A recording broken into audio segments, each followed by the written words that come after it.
Vivemos em um mundo onde a onda de terror e desastres tentam roubar a nossa paz, onde o mal sempre está tentando prevalecer. Mas vemos pela palavra de Deus desde o Antigo Testamento que o cuidado de Deus para com aqueles que o temem e o buscam é muito real e permanente. Fique atento a mais um programa Encontro com a Palavra. Aqui apresentamos a palavra de Deus como resposta a todas as mais difíceis questões da vida. Agora com você, Pastor Edson Bruno. Olá, seja muito bem-vindo a mais um programa Encontro com a Palavra. Aqui nós estudamos a Bíblia Sagrada. Agora estamos analisando versículo por versículo 1 Coríntios. Estamos felizes com a sua presença no programa de hoje. Preste atenção no que eu vou ler. Não estou tentando envergonhá-los ao escrever essas coisas, mas procuro adverti-los como a meus filhos amados. Embora possam ter 10.000 tutores em Cristo, vocês não têm muitos pais, pois em Cristo Jesus eu mesmo os gerei por meio do Evangelho. Portanto, suplico-lhes que sejam meus imitadores. Por esta razão estou lhes enviando Timóteo, meu filho amado e fiel no Senhor, o qual lhes trará à lembrança a minha maneira de viver em Cristo Jesus de acordo com o que eu ensino por toda parte, em todas as igrejas. Alguns de vocês se tornaram arrogantes, como se eu não fosse mais visitá-los.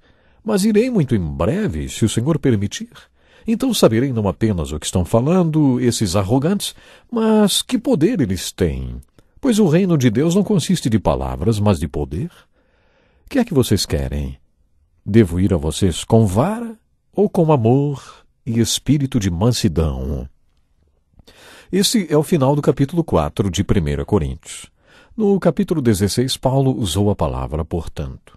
Esta palavra aparecia em suas cartas sempre que ele queria concluir um assunto. Por isso, quando você ver esta palavra, procure saber por que ela está lá. Mas qual era a sua conclusão, hein? Suplico-lhes que sejam meus imitadores. Nos versículos anteriores do capítulo 4, Paulo deixou bem claro porque não queria que eles fossem seus imitadores.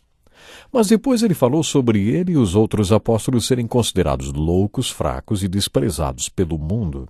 Ele disse que eles eram o lixo do mundo e por causa de Cristo não tinham o que comer, nem o que vestir, não tinham onde morar e que trabalhavam arduamente. Eles respondiam à perseguição abençoando, como Jesus havia ensinado no Sermão da Montanha. Nesse contexto, Paulo falou que eles deveriam ser seus seguidores. Dizem que para comunicarmos uma boa ideia, temos que dar uma boa embalagem para essa ideia. Quer dizer, coloque alguém que inspire confiança para anunciar a ideia e todos vão aceitá-la. Esta era mais ou menos a ideia de Paulo no final do capítulo 4. Ele estava falando sobre os seus valores e estilo de vida como apóstolo e seguidor de Jesus Cristo. Tudo o que ele falou foi sobre ser seguidor de Cristo e como seguidor de Cristo ele disse: sejam meus imitadores como eu sou de Cristo. É interessante que no versículo 17 Paulo disse: por esta razão estou lhes enviando Timóteo, meu filho amado e fiel no Senhor, o qual lhes trará à lembrança a minha maneira de viver em Cristo Jesus. Paulo usou tantas vezes a expressão em Cristo. Ele vivia em união com Cristo. Ele não estava seguindo um profeta morto, mas o Cristo vivo com quem se encontrou na estrada de Damasco e com quem estudou durante anos no deserto da Arábia. Ele tinha comunhão com Cristo. Ele falou sobre isso nos primeiros versículos da carta aos Gálatas. E ele continuou a andar, dia após dia, em comunhão com Cristo. Na carta aos Efésios, Paulo escreveu sobre as regiões celestiais em Cristo. Toda a sua vida girava em torno de Cristo e o resultado estava no seu estilo de vida. Ele queria lembrá-los sobre o seu estilo de vida e, por isso mesmo, ele acabou enviando Timóteo para ficar com eles. Com Timóteo por perto, os coríntios se lembrariam de como era o estilo de vida de Paulo. Que testemunho maravilhoso, não é verdade?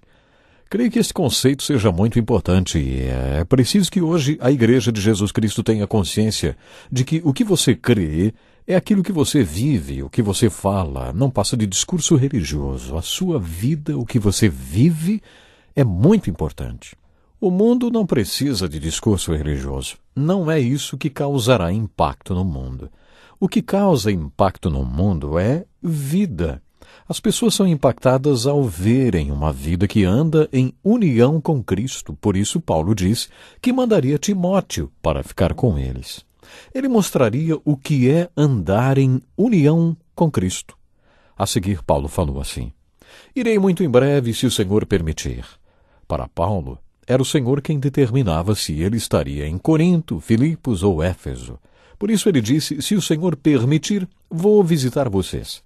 Paulo então falou: saberei não apenas o que estão falando esses arrogantes, mas que poder eles têm, pois o reino de Deus não consiste de palavras, mas de poder. A seguir, ele levantou uma questão que levou à conclusão desta carta. A questão foi: o que vocês preferem? Será que terei de ir até vocês como um pai com a cinta na mão, pronto para dar umas cintadas? Vocês querem que eu vá para dar uma prensa em vocês, ou vocês querem que eu vá em amor e mansidão?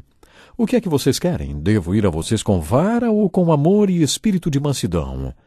Desta forma, Paulo encerrou os primeiros 4 capítulos desta carta, nos quais mostrou o que envolve a pregação do Evangelho e a conversão a Cristo. Ele falou sobre o que é esse Evangelho e o que acontece quando Cristo é pregado e as pessoas se convertem. Qual é o papel do Espírito Santo e de Cristo? Ele mostrou que Deus é a força motriz por trás de tudo o que acontece. Mostrou o papel dos ministros neste cenário e como as pessoas beneficiadas por esse milagre se encaixam em tudo isso. Paulo falou de tudo isso para poder tratar do problema da igreja. Graças a Deus os coríntios passaram por isso. Senão, nós não teríamos esta obra-prima que Paulo escreveu nos primeiros 4 capítulos desta carta. No capítulo 5, Paulo iniciou uma nova sessão dizendo assim, por toda parte se ouve que há imoralidade entre vocês. Imoralidade que não ocorre nem entre os pagãos, ao ponto de um de vocês possuir a mulher de seu pai. Aparentemente, alguém estava vivendo com a mulher do seu pai. Paulo continuou dizendo: e vocês estão orgulhosos. Não deviam, porém, estar cheios de tristeza e expulsar da comunhão aquele que fez isso?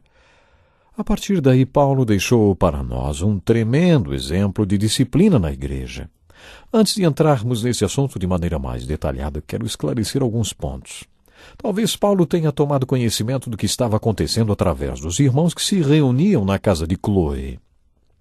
Vocês devem estar lembrados que, quando estudamos o capítulo 1, comentamos que foi através do grupo de irmãos que se reunia na casa de Cloe que Paulo soube que a igreja de Corinto tinha problemas de divisão, imoralidade e também que havia irmãos que estavam processando outros irmãos na justiça comum.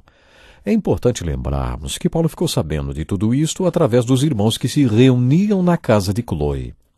Paulo apresentou um princípio teológico pastoral. Logo no 1º capítulo ele revelou qual era a sua fonte de informação. A igreja que se reunia na casa de Cloe. Paulo não fez segredo nenhum.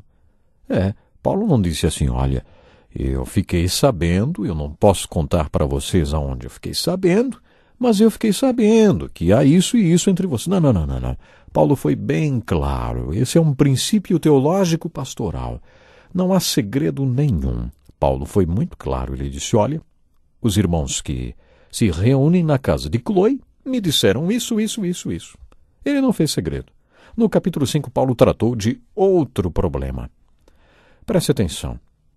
Diz assim: por toda parte se ouve que há imoralidade entre vocês. Imoralidade que não ocorre nem entre os pagãos, ao ponto de um de vocês possuir a mulher de seu pai. E vocês estão orgulhosos. Não deviam, porém, estar cheios de tristeza e expulsar da comunhão aquele que fez isso? Paulo ainda diz que, apesar destas coisas estarem acontecendo, eles ainda eram orgulhosos. Os coríntios eram orgulhosos, talvez por causa dos dons espirituais, não? Que por sinal eles não estavam administrando muito bem aqueles dons, né? Eles eram espiritualmente orgulhosos e se achavam melhores do que os outros crentes porque tinham certos dons espirituais. Por isso Paulo escreveu: e vocês estão orgulhosos? Não deviam, porém, estar cheios de tristeza e expulsar da comunhão aquele que fez isso? Dizem que se quisermos saber realmente como é a vida de um crente, devemos morar na casa dele por alguns meses. Acho que foi isso que grande parte dos primeiros cristãos fizeram. Paulo enviou Timóteo porque queria que ele mostrasse o que era viver como um cristão verdadeiro. A igreja deve ser exemplo e luz para o mundo. Assim brilhe a luz de vocês diante dos homens, para que vejam as suas boas obras e glorifiquem ao Pai de vocês que está nos céus. Em outras palavras, devemos ser exemplo, a embalagem da mensagem do Evangelho. É por isso que os crentes, os exemplos do Evangelho, são alvos do ataque do inimigo. É por isso que aqui e ali ouvimos falar sobre pecados sexuais, imoralidade dentro do corpo de Cristo e principalmente entre a liderança. Sabe por quê? São exatamente estes aí que o diabo quer desacreditar. Ele lança todos os dardos para fazer com que esses líderes fiquem desacreditados. Como lidar com isso? O Novo Testamento apresenta o que chamamos de disciplina da igreja. O que fazer quando há pecado no corpo? Paulo escreveu sobre isso em sua carta a Timóteo e explicou como lidar em situações como esta, principalmente no caso de pecado entre a liderança da igreja. Preste atenção nesse trecho da primeira carta de Paulo a Timóteo. Não aceite acusação contra um presbítero se não for apoiado por 2 ou 3 testemunhas. Os que pecarem deverão ser repreendidos em público para que os demais também temam. Eu exorto solenemente diante de Deus, de Cristo Jesus e dos anjos eleitos, a que procure observar essas instruções sem parcialidade e não faça nada por favoritismo. Não se precipite em impor as mãos sobre ninguém e não participe dos pecados dos outros. Conserve-se puro. Não continue a beber somente água. Tome também um pouco de vinho por causa do seu estômago e das suas frequentes enfermidades. Os pecados de alguns são evidentes, mesmo antes de serem submetidos a julgamento, ao passo que os pecados de outros se manifestam posteriormente. Da mesma forma, as boas obras são evidentes, e as que não o são não podem permanecer ocultas. Deu para entender o que Paulo estava dizendo a Timóteo? A igreja deve ser disciplinada, principalmente a liderança, que deve ser exemplo na igreja. Isso não quer dizer que se o líder estiver em pecado, vai perder a salvação ou deva ser excomungado da igreja. Existem certos princípios que devem ser seguidos quando o assunto é disciplina na igreja. O único caso de pecado que deve ser tratado com expulsão da igreja é o pecado não confessado, ou a prática contínua do pecado. O homem que ocupa uma posição de liderança na igreja e também mantém uma relação, por exemplo, extraconjugal, ele deve ser confrontado. Mas o objetivo desta confrontação é que a pessoa confesse, arrependa-se do pecado e pare de praticá-lo. As boas novas do Evangelho são que, nesse caso, existe perdão, existe restauração e reabilitação espiritual. Há possibilidade de restauração. Essa é a boa notícia. Mas nós vamos continuar no próximo programa. Até lá, Deus lhe abençoe. Que lição importantíssima. Obrigado, pastor Edson Bruno. Prezado ouvinte, coloque em prática o que você ouviu aqui. Sem dúvida, sua vida será grandemente abençoada. Este é um estudo escrito pelo Dr. Dick Woodward, na voz do pastor Edson Bruno. Escreva-nos e solicite o material. Nosso endereço é Encontro com a Palavra, Caixa Postal 2011, CEP 89201-970, Joinville, Santa Catarina. Até o nosso próximo encontro com a Palavra.